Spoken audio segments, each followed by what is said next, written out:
नमस्कार, स्वागत है आपका मंथन 2024 में। और क्योंकि चुनाव बेहद करीब है और चुनावी पारा हाई हो चुका है। जी हाँ, दिल्ली में 7 लोकसभा की सीटें आती हैं। आखिरकार इंडिया गठबंधन की जो ट्रेन थी वो डीरेल होते होते पटरी पर आ गई। 4 सीटों पर आम आदमी पार्टी चुनाव लड़ रही है और 3 सीटों पर कांग्रेस को टिकट मिला है।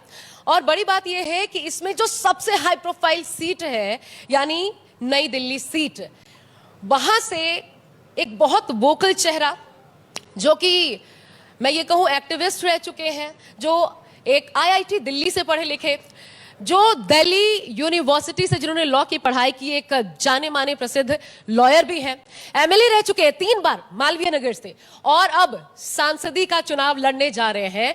आम आदमी पार्टी के सबसे प्रखर नेताओं में से एक, सबसे मुखर नेताओं में से एक सोमनाथ भारती जी हमारे साथ हैं इस वक्त। और आज का दिन खास है क्योंकि आज दिन भी सोमनाथ का है, आज महाशिवरात्रि है, तो बहुत तालियों के साथ स्वागत कीजिए। और मैं देख रही हूँ सोमनाथ जी त्रिपुंड के साथ, मतलब पूरी तैयारी, बाबा का आशीर्वाद मिल गया चुनाव के लिए। आज महाशिवरात्रि है और आपका बहुत बहुत धन्यवाद कि आपने मुझे यहाँ बुलाया। आज बाबा के आशीर्वाद लेकर के आया हूँ। और जिस प्रकार से मेरी यात्रा रही है राजनीति में, वो बहुत ही बड़ा इंटरेस्टिंग रहा है, क्योंकि एक ऐसा व्यक्ति जिसको ना तो वकालत विरासत में मिली, ना राजनीति विरासत में मिली, उस व्यक्ति को यहाँ तक जनता ने पहुँचा दिया।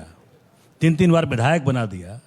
पहला मार्जिन मेरा 8,000 का रहा, फिर दूसरा मार्जिन मेरा 16,000 का रहा, तीसरा मार्जिन मेरा 19,200 का रहा, और चौथी बार में जनता ने मेरे काम के आधार पे, अरविंद जी के काम के आधार पे, तीनों पार्षद 100% पार्षद आम आदमी पार्टी के आया उन सीटों पर जहां 50-50 साल से भाजपा बैठी हुई थी। अच्छा। तो ये हौज खास जैसा प्रेस्टिजियस हमारा एमसीडी का जो काउंसलर का पोस्ट है, हौज खास है, ग्रीन पार्क है, मालवीय नगर है, ये खाटी भाजपा के क्षेत्र हुआ करते थे किसी जमाने में। लेकिन जनता ने इतना प्यार दिया, इतना अथाह प्यार दिया है कि इस बार तीनों पार्षद दे दिया। और अब जनता कह रही है कि सोमनाथ जी आप आगे बढ़ो, आप आगे बढ़ो। इस कहां बार जाके रुको, लेकिन क्या क्या करने का इरादा है? देखिए, चूंकि सबसे बड़ी पंचायत है लोकसभा, और लोकसभा में वो आवाज जानी चाहिए जो क्षेत्र की जनता का आवाज उठाए, जो क्षेत्र की जनता के दुख दर्द का समाधान लाए, जो दिल्ली राज्य के अंदर जब भी अधिकार छीने जाएं जनता के, उसको उठाए। दुर्भाग्यवश पीछे जो सांसद रही भाजपा की 10 साल से, उन्होंने कभी भी, वो भी खुद नई दिल्ली से जो थी, और 6 और जितने 7 थे, सातों के सातों ने कभी भी एक भी बार जनता की आवाज नहीं बने संसद के अंदर, जो कि जो सांसद का प्रमुख दायित्व है।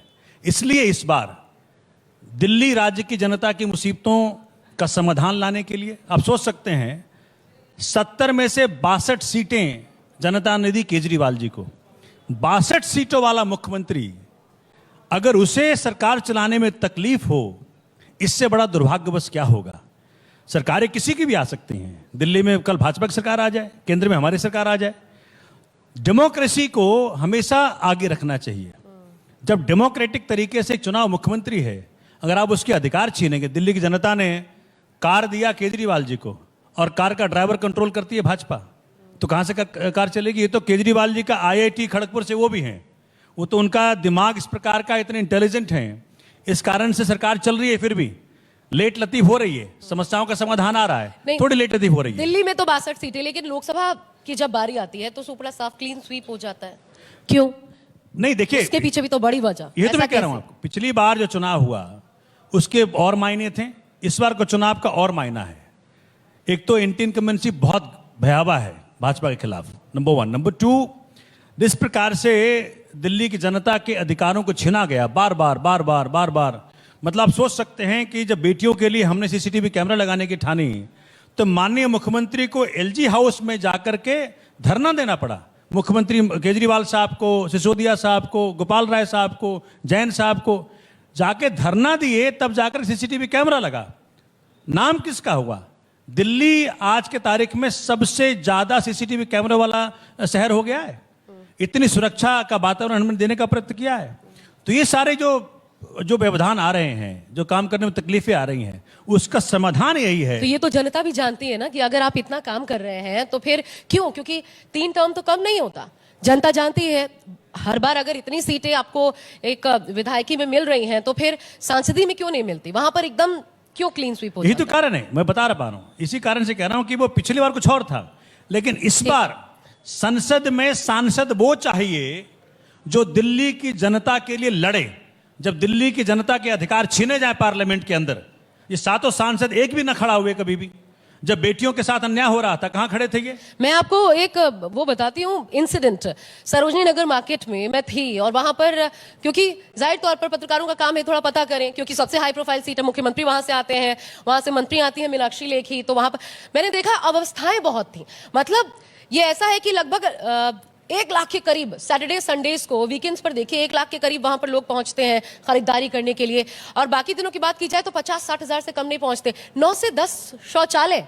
मैंने बात की वहां पे शॉपकीपर से, तो उन्होंने कहा कि हमने सांसद को खूब लिखा, एक के बाद एक लेटर्स लिखे, हमने सीएम को खूब लेटर्स लिखे, उनका क्षेत्र है, और वो बार बार 3 बार तो वहीं से विधायक बनकर के पहुंचे हैं, इसके बावजूद यहां पर कुछ नहीं हुआ। हम किससे मांगे, हमें तो किसी से उम्मीद लगती नहीं। ये उनका जवाब था। तो अगर उसी सीट पर जहां मुख्यमंत्री आते हैं, अगर वहां काम नहीं हुआ तो फिर? मैं बता दूं आपको, अब चूंकि मुझे लगा, मालूम था कि बात आप उठाएंगी, मैं पूछ के आया हूं, जवाब लेके आया हूं। उस पर कार्रवाई चल रही थी, एलजी साहब ने रोक दिया। कारण क्या है, इस चीज में कह रहा हूं, एक चुनी हुई सरकार के आदेशों का अवहेलना हो, उसकी गति धीमी की जाए, उसे कार्यान्वयन में समस्याएं पैदा की जाएं, इसी के लिए चाहिए आपको सांसद जो कि दिल्ली की समस्याओं के समाधान के लिए संसद में खड़ा हो। सोमनाथ भारती जी, बोले। आप ये जो कहते, ये ना बहुत आसान सा जवाब हो गया। ये ऐसा लगता है कि बहुत आसान जवाब है आम आदमी आसान पार्टी के जवाब पास, अगर होता, कि केंद्र काम नहीं करने दे रही। आप मुझे पता करें, शीला दीक्षित ने कायाकल्प किया, किस तरीके से किया? उस वक्त क्या था, अगर आपको याद होगा, जब मैं लॉ मिनिस्टर दिल्ली का था 2014 में, उस वक्त कोई भी अधिकार हमारे छीने नहीं गए थे। याद रखिएगा इस बात को। भाजपा की सरकार आई और तुरंत एंटी करप्शन ब्रांच को छीन लिया हमसे। क्यों छीना मालूम है आपको? इसलिए छीना कि दिल्ली का एक कांस्टेबल रिश्वत लेकर पकड़ा गया था, उसको केंद्र सरकार बचाना चाहती थी, इस कारण से वो छीन लिया हमसे। एक के बाद एक सर्विसेज डिपार्टमेंट छीन लिया। 8 साल की जद्दोजहद के बाद सुप्रीम कोर्ट ने 11 मई 2023 को सर्विसेज का कंट्रोल जो केंद्र सरकार ने छीन लिया था वो वापस किया। कहा कि नहीं, जो चुना हुआ मुख्यमंत्री है उसी के अधीन होना चाहिए दिल्ली सरकार के सरकारी कर्मचारी अधिकारी। इतनी डरी हुई भाजपा है और संविधान का बिल्कुल नहीं ये इज्जत करती है। आप सोचें, 9 दिन बाद ही, 8 दिन बाद 19 मई 2023 को ऑर्डिनेंस ले आती है, और जो सुप्रीम कोर्ट ने अधिकार दिया था वापस 8 साल बाद, उसको वापस छीन लेती है। ये कहां का न्याय है? ये कहां का डेमोक्रेसी है? संविधान कुछ कहता है, तो आपको लगता है इस बार जवाब मिलेगा, जनता का जवाब मिलेगा इस